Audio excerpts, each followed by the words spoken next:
E-commerce is the greatest business opportunity of our generation.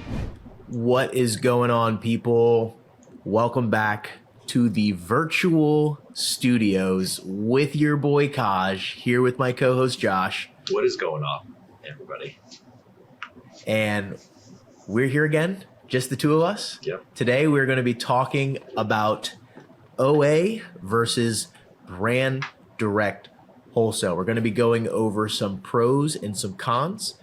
This will be particularly valuable for anyone who is thinking about getting started in Amazon in 2025, or if you have recently got it started and you're just trying to figure out which model is going to make the most sense for you. So first, let's dive into some of the pros of OA or online arbitrage. Awesome. Perfect. And I'm going to actually sneak in a little bit of retail arbitrage too. Because Sure. I think that's almost, if you're going to get started in this business and you're thinking about diving into a certain model, I think RA is the first way to go, because that gets you in the store, that gets you scanning products, and that gives you a really diverse group of products that you can look at and start to understand brands. And I think that's the real key for OA.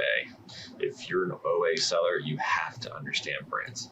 If you don't understand brands, it's going to take you a very long time to find products and to be able to scale. So our first pro on the OA list is that you can get your product right away. That means you can go to the website, and if they're in stock, you can order as many as you like usually. However, there are cutoffs there on certain websites. And you can do potentially anywhere from like 5 to 10 units. That's usually like an order. Some websites allow you to do more, but usually it's around like that 5 to 10 unit purchase. And then you can get that sent right to your home, or then, which kind of takes roughly between 3 to 5 days, depending on what website you're using, or a week. And then you can package that up and send it right into Amazon. The other OA perk is you're going to get better cash flow. And that means it's kind of what we already talked about. OA allows you to get product and allows you to get it into Amazon really fast so that it sells so that it can sell and then basically go right into your bank account. This is really good for proof of concept and allows you to start flipping your cash quickly, especially if you do a model called fulfilled by merchant, where you are shipping the product directly to the customer. And it's a great way to get a good proof of concept so that you can gain more confidence in your orders for online arbitrage. And this allows you to potentially do what we call Chad scale, which is where you can just flex those orange bars like crazy as you are just rising to the top of the leaderboard on Twitter, because you're just absolute Chad scaling everyone else out of business. All right. And then you also get to return the product if it was the wrong one. So let's say you find something online, it looks very similar to the product on Amazon, and you go to order it and it shows up to your doorstep and it's a little bit off. Supplements, that's a huge one. We ran into so many different supplements that had a different dosage than on the listing. Like, you should not be selling a different dosage. Like, come on guys, what are we doing? Like, open your eyes a little bit. You have to return that and get the correct version. All right. Sometimes, listings were a 2-pack and you were only buying one. We ran into those a lot. So you got to really, I was not the very observant when I was doing online arbitrage. I was just so excited to find that I found a product that I usually went and ordered it. And I think I could have done a little bit better with online arbitrage in the beginning. And that's why I liked retail arbitrage so much in the beginning for myself, was because I didn't really make those mistakes and I could see the product and I could compare it to the listing on Amazon in the store and buy it straight there. And what's even better about retail arbitrage, sometimes if you really want to go crazy and Chad scale, you just list it while you're in the store before you even buy it. And sometimes they can sell even before you leave the store. So Kosh, what are some OA cons that people should look out for? Yes. So one of the biggest cons with OA is going to be order cancels. There's nothing quite like sitting there for 2 or 3 hours, especially if you're using discounted gift cards and you place, a couple $1,000s worth of inventory, a few hundred units, and then the next day it's all canceled. Especially in this business, right?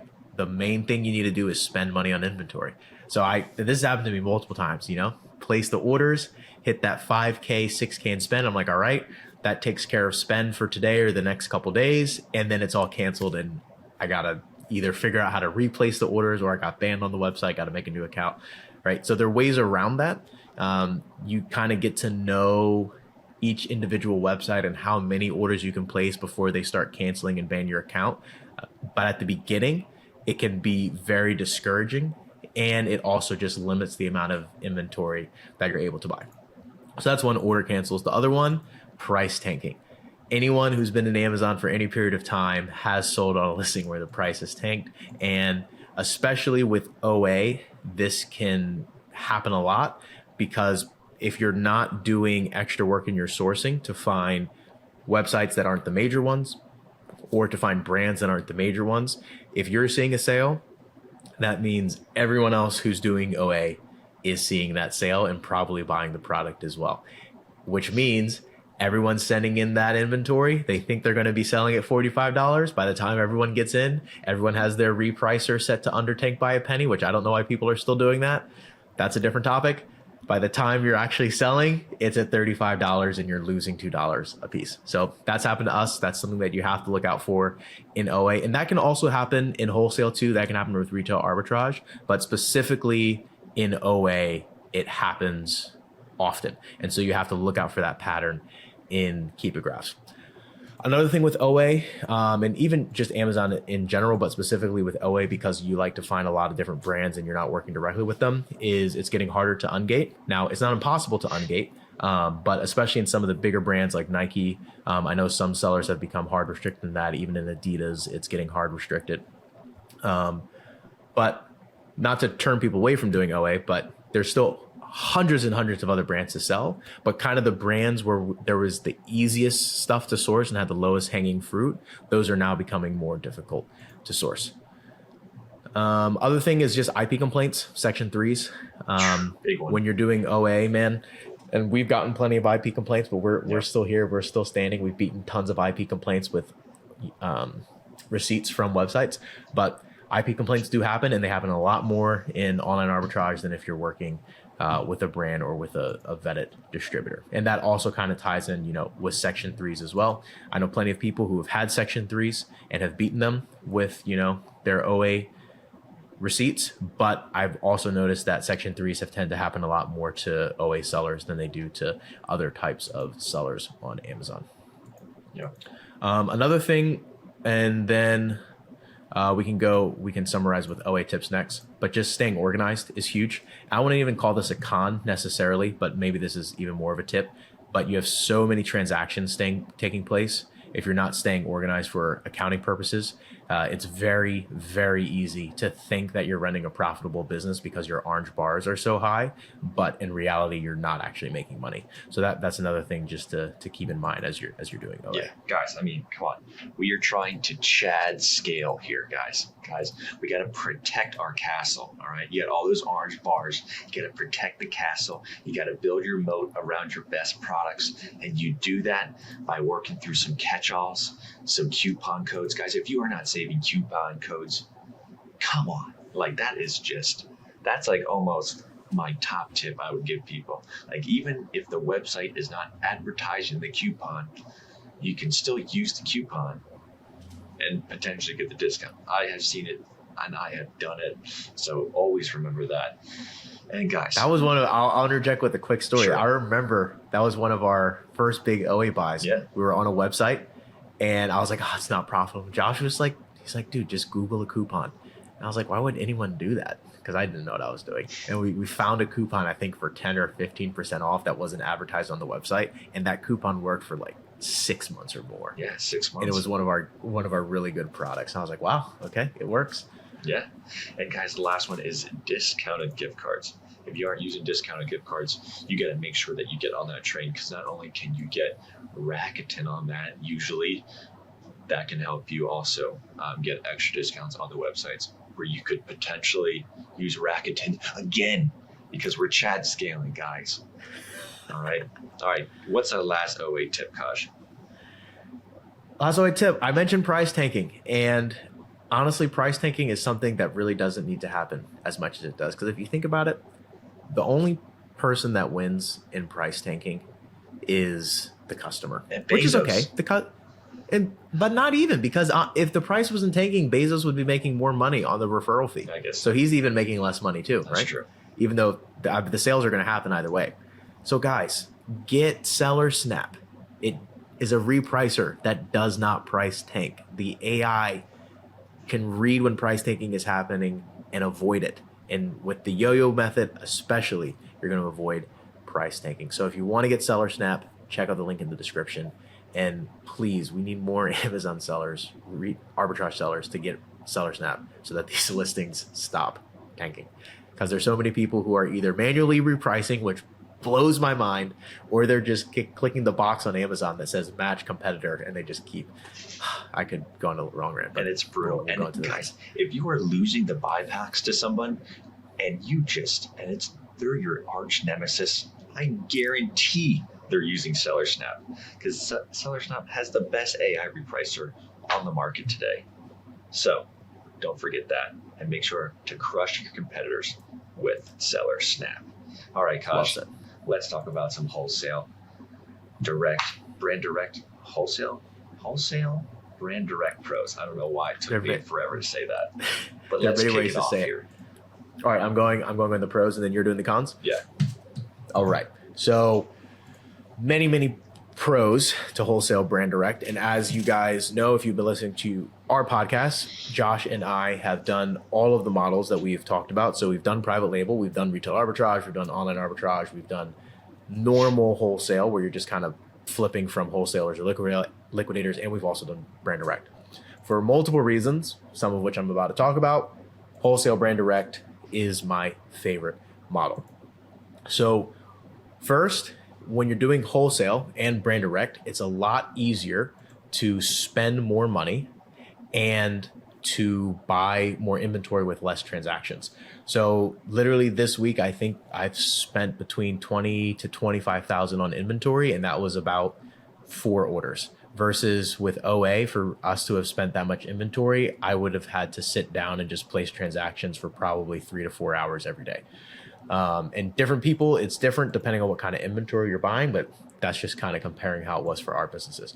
So it makes the placing order process much less tedious and much less annoying.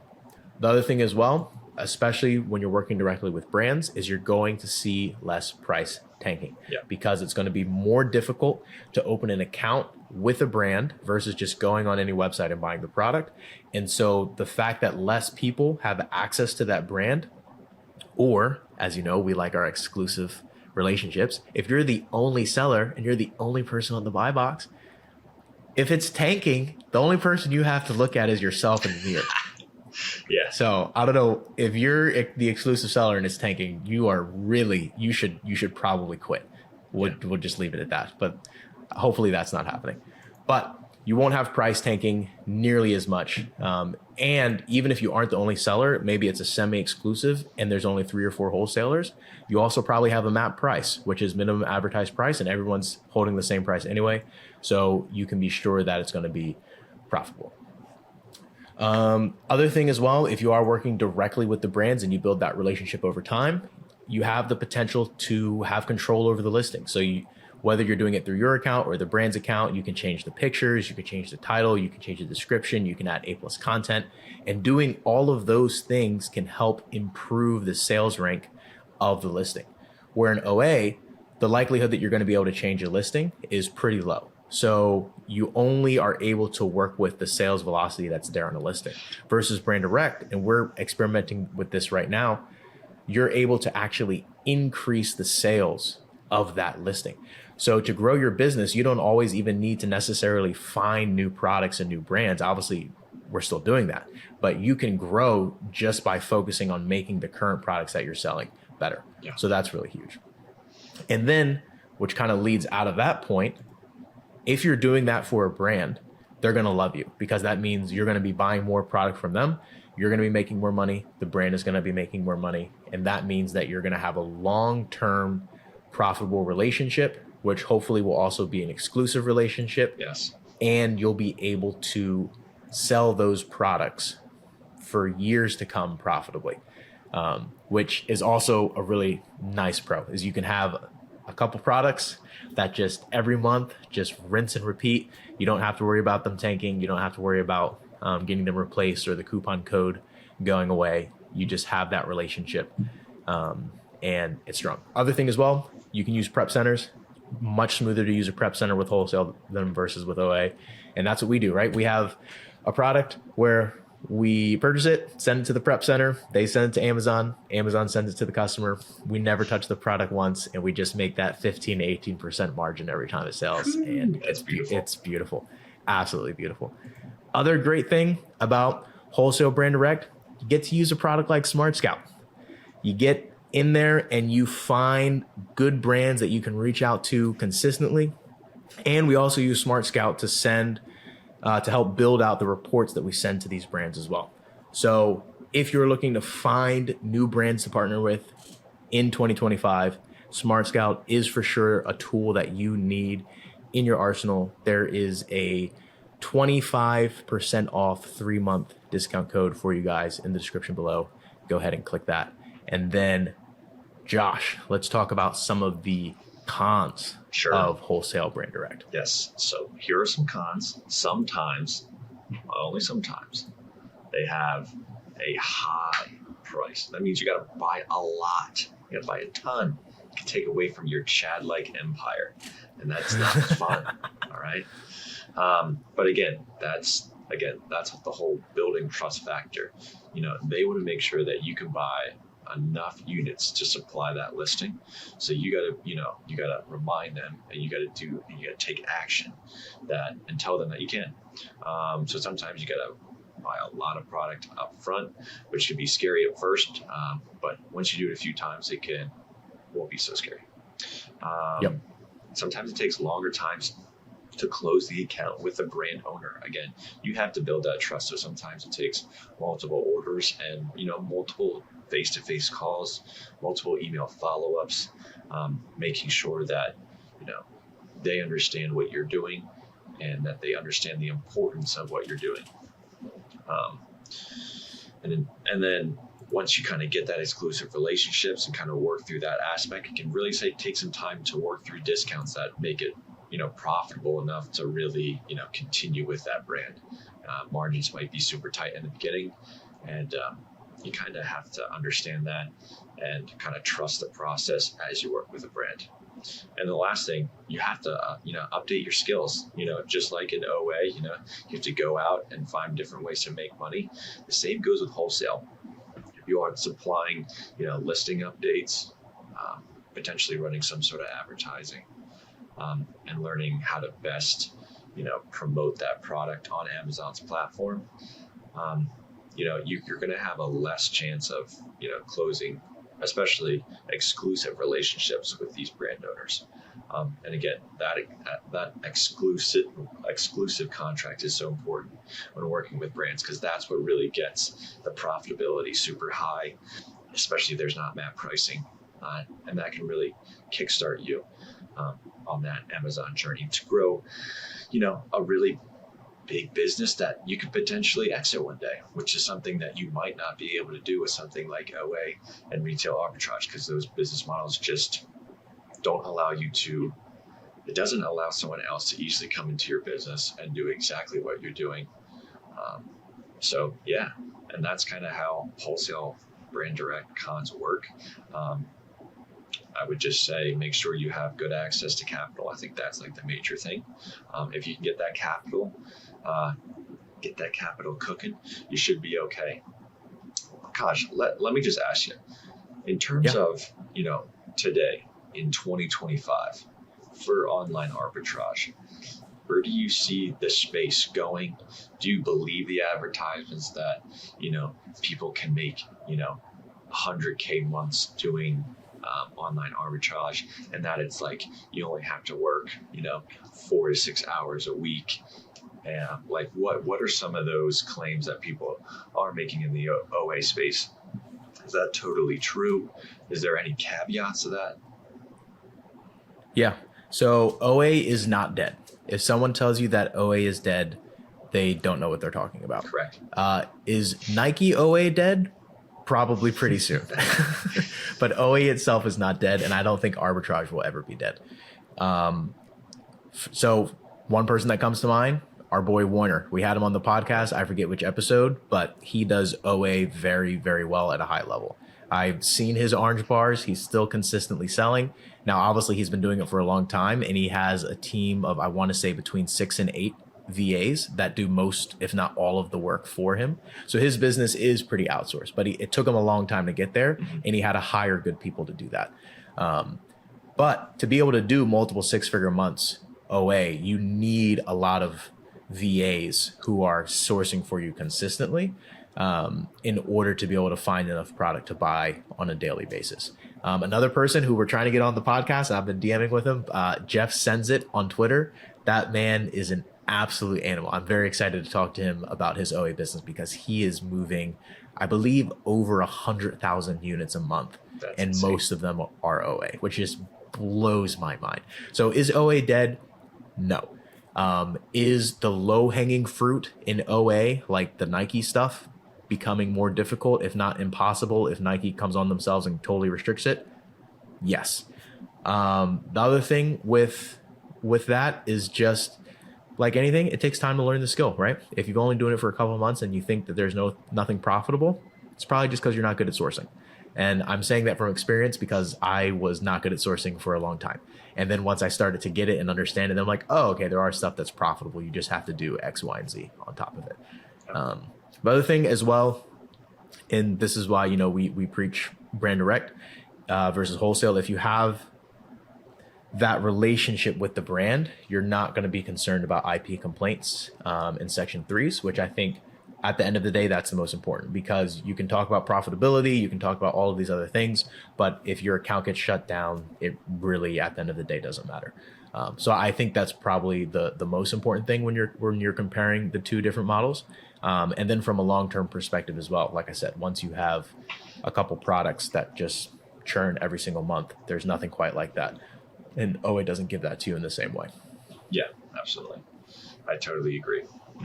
Well, Caj, do you have anything else to say to the listeners to give them maybe actually, you know what? Let's just do one last tip. I know you have one really good tip for Wholesale Brand Direct. What do people want to hear? What do you got? The first tip that comes to mind is you just got to pull up in person, man. You got to pull up in person. That's Go huge. local. That's the biggest tip. Unless if you live in like the middle of Nebraska, there are businesses around you locally that have connections with people. Yeah. So start doing some local networking. Get on social media, especially LinkedIn. That's where the business owners are. Yeah. And if you can find a brand that's local that you can pull up to, you will have more trust and relationship built with them than any other Amazon seller that's sending them a cold email. I love it. I love it. Guys, if you are trying to Chad scale and you got value from this episode, give it a like and subscribe to Ecom Unlimited so you can stay updated on all of our new content. And we will see you on the next one. Peace. Peace.